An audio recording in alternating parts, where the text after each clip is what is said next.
Hello everyone, we are the Group 3. This video is all about electricity slash physics. It's all about comparing a manual fan and electric fan. Ang sanginit pre! Tara mo masarap! Tara pre! Init! Ano yung umitin mo? Tara pre! Init! Bilay! Grabe! Tara, pasok tayo!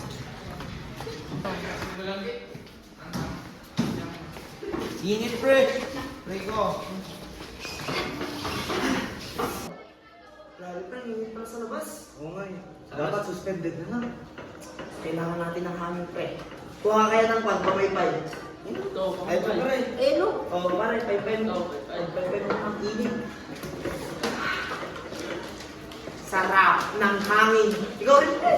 Pinagpapawisan to. Oy! Angas! Ang yan pre, nakakapagod ng magpaypay. OMG! Ang sarap ng hangin! Lumayan ang lakas talaga ng hangin! Aray ko! Aray, tara doon. Ang init mo doon. Tara. Excuse me, pwede kayo mag-electric fan? Sige, dito tayo sa tabi na. Tara, pre. Okay, one na, pre. Wow! Dito, pre. Hoy! Nagkakagulo!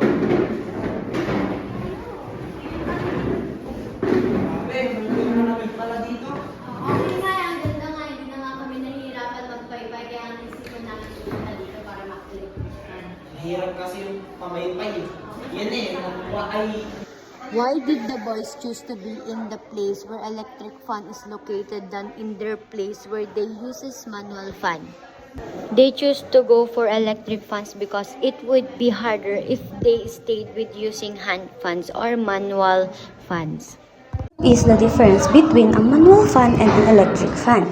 A manual fan is moved by a person's hand to create airflow, while an electric fan uses electricity and a motor to spin its blades and produce airflow automatically. The manual fan relies on human energy, whereas the electric fan relies on electrical energy.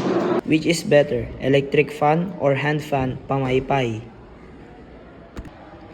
The electric fan is better because it makes things easier and you won't get tired. The girls feel cooler because the electric fan provides a stronger and continuous airflow, which increases heat loss from their bodies through convection and evaporation. The boys also cool down with the pamaypay, but it requires manual effort and usually produces less airflow than an electric fan.